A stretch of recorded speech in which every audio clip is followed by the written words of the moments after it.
So let's take on three stories.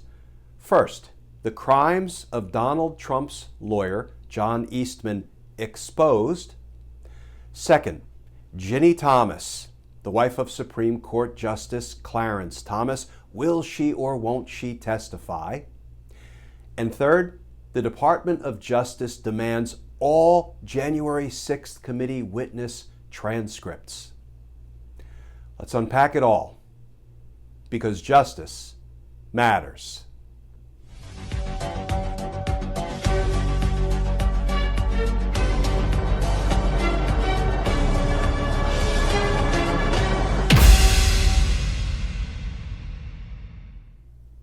Hey all, Glenn Kirshner here. So let's take on three quick stories today. First, the crimes of Donald Trump's lawyer, John Eastman, exposed. Second, Ginni Thomas, will she or won't she testify to the January 6th committee?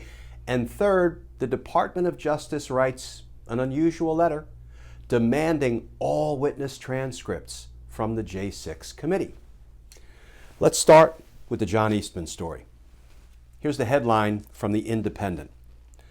Trump coup memo author, that's John Eastman, asked for a pardon and lobbied Pence to overturn election after the riot. And that article reads in part, the conservative attorney John Eastman requested a pardon after pushing the plan to change the outcome of the 2020 election despite being aware that the strategy was illegal. Even after the attack on the Capitol, Eastman sent an email to Pence staffers asking that they consider one more relatively minor violation of the law.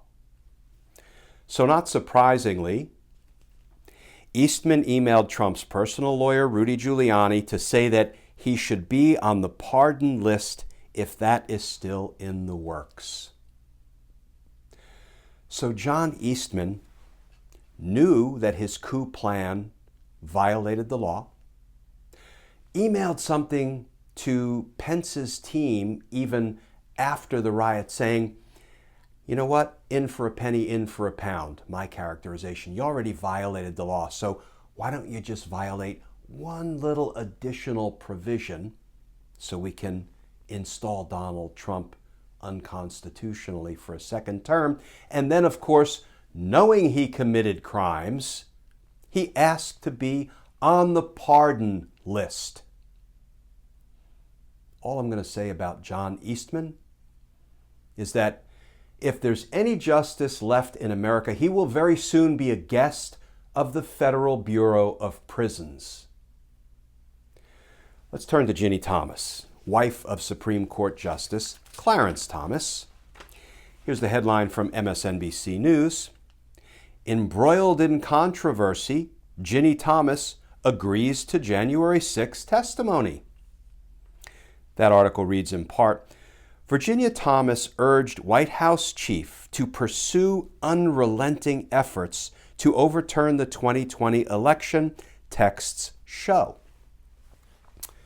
Now, friends, I'm not a betting man, and I'm certainly not a high roller. $1 is my betting limit. I would bet $1 that there is no way Ginni Thomas is going to testify to the J6 committee or anywhere else. We'll probably hear lots about how she has scheduling conflicts that, precludes her from appearing before the J6 committee after she popped off and said, sure, I'll testify and clear up misperceptions. You know why she won't testify? Because she would be cross-examined at length by really accomplished former federal prosecutors that make up the January 6th Select Committee investigative team. They would ask her questions about, among other things, texts she sent to Mark Meadows. Ms. Thomas, I'd like to direct your attention to a text you sent from your cell phone, and then they would recite the number and confirm with her, that is your cell phone number, Ms. Thomas, am I correct? A message you sent from your cell phone to the cell phone of the Chief of Staff for the United States of America, Mark Meadows, urging him to do everything he could to overturn Joe Biden's win, and install Donald Trump for a second term contrary to the expressed will of the American voters. Read along with me if you would. We've provided you a copy of your own text. You said that for, among other reasons, Mark Meadows should fight like all get out to overturn the election's results because, quote, Biden crime family and ballot fraud co-conspirators, elected officials, bureaucrats, social media censorship mongers, fake stream media reporters, etc., all those people are being arrested and detained for ballot fraud right now and over coming days, and will be living in barges off Gitmo to face military tribunals for sedition. Ms. Thomas, those were some of the facts you offered in support of your campaign to convince the Chief of Staff to the President of the United States to overturn the election's results, and every word in there was false. It was a lie. None of that was true. None of that was happening, but that was some of your justification. All of these people were being held in barges off of Gitmo, awaiting their military tribunals for sedition. So, you better go ahead and overturn the election. Now let's talk about every other text message or phone conversation you ever had with Chief of Staff Meadows. By the way, how did you get his number? How often have you been communicating with him? Have you talked about pending Supreme Court cases? Now let's talk about the conversations you had with your hubby, Supreme Court Justice Clarence Thomas. Yeah, Ginni Thomas will not be testifying. That's like one area of inquiry of 1,000 areas of inquiry that former prosecutors who are now J6 committee investigators would ask Ginni Thomas. Not happening. So let's finish with the story about the Department of Justice writing a letter to the January 6th Select Committee demanding all 1,000+ transcripts, copies of those transcripts, of the witnesses who have testified to the J6 committee. The letter's dated June 15th, 2022, and I'm not going to read the whole thing, but very briefly, here's the thrust of what the DOJ is demanding. It is now readily apparent that the interviews the Select Committee conducted are not just potentially relevant to our overall criminal investigations, but are likely relevant to specific prosecutions that have already commenced. Given this overlap, it is critical that the Select Committee provide us with copies of the transcripts of all its witness interviews. Now, there's a little bit of good news, breaking news.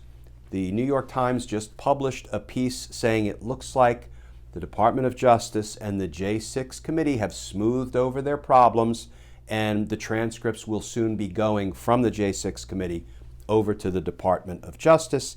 Here is the breaking headline in the New York Times. January 6th panel could start sharing transcripts with Justice Department as soon as July. That's good news, because the quicker all of this evidence can be given over to the Department of Justice and presented to the grand jury, the sooner, hopefully, we can expect indictments. But let's talk about why DOJ wrote this somewhat unusual letter in the first place. It's really pretty simple.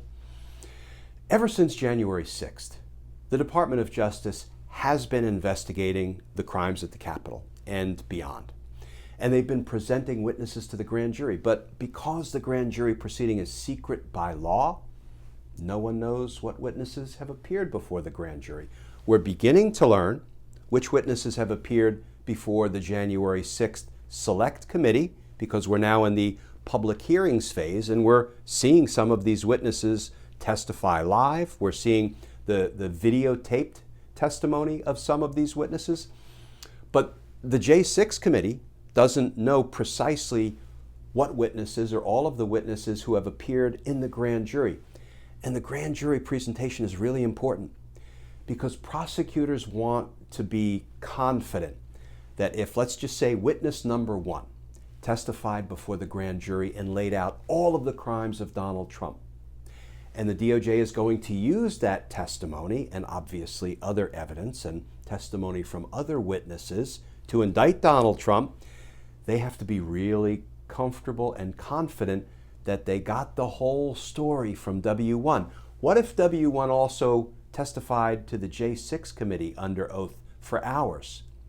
Well, the Department of Justice would want to make sure that there are no inconsistencies in W1's testimony, so they really want to get their hands on the transcript of W1's testimony from the J6 committee so they can compare it to what W1 told the grand jury and supplement it if necessary, or work through any potential inconsistencies before they decide to go final and ask the grand jury to return indictments against Trump and his co-conspirators. So it makes perfect sense that they would want all those transcripts.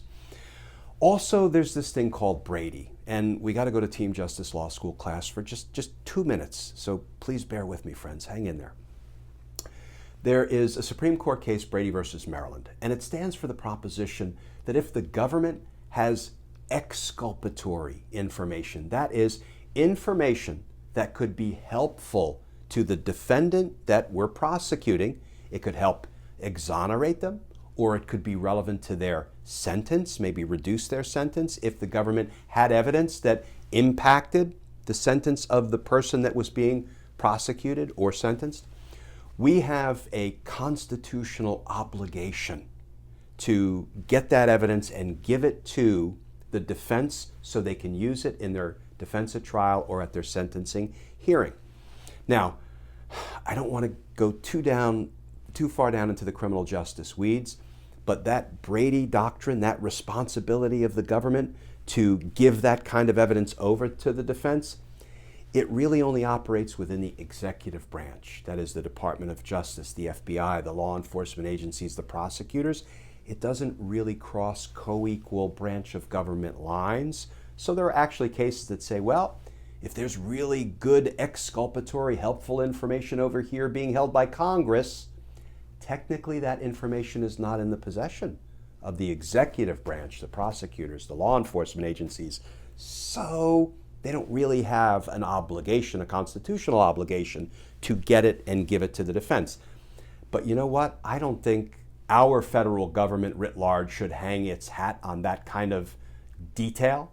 I think once the Department of Justice became aware that there are witnesses over here that testified to the J6 committee who said stuff that's relevant to ongoing prosecutions or future prosecutions, particularly if it's helpful to the defendant, well, then I think the executive branch, the Department of Justice, the federal prosecutors should do everything they can to collect it up and use it affirmatively in the grand jury if it helps them, but give it to the defendants so they can defend themselves. Because let's be clear on one thing.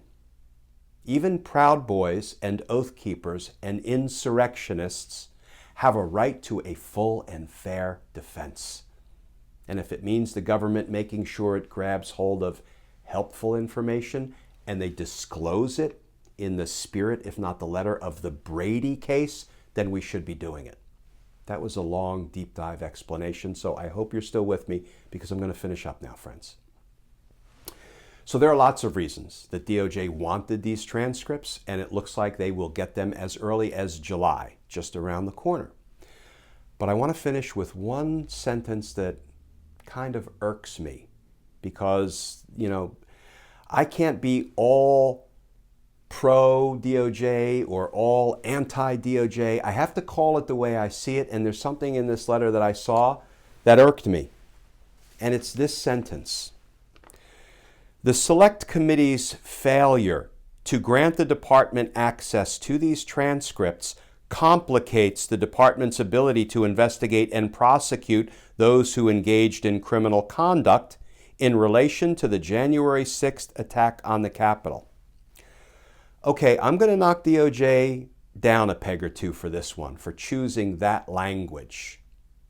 Your failure, J6 committee, to give us what we're demanding is hampering our efforts to prosecute people in a timely fashion. Could Congress, could the J6 committee have come back and said, what about the criminal referrals of Mark Meadows and Dan Scavino? You could have prosecuted those in a timely fashion. Indeed, Congress was the victim of that contempt of Congress. Or how about bringing charges against some of the command structure of the insurrection in a timely manner, because they're out there doing it again. Trump and company, arguably recruiting a second batch of insurrectionists, maybe give it another go. So let's not be all high and mighty. Yes, I have been saying, and you've seen me try to balance my frustration with the need for patience, I've been saying all along, DOJ has not moved as quickly as it should have, given the urgency of the moment, given that our democracy remains in peril every day. And things are getting worse, not better. Unless and until indictments begin coming down, things will continue to be very challenging for our democracy. So, I was not thrilled to see that kind of language and that kind of accusation. You failed to do what we're demanding, so we can indict people in a prompt manner. Okay.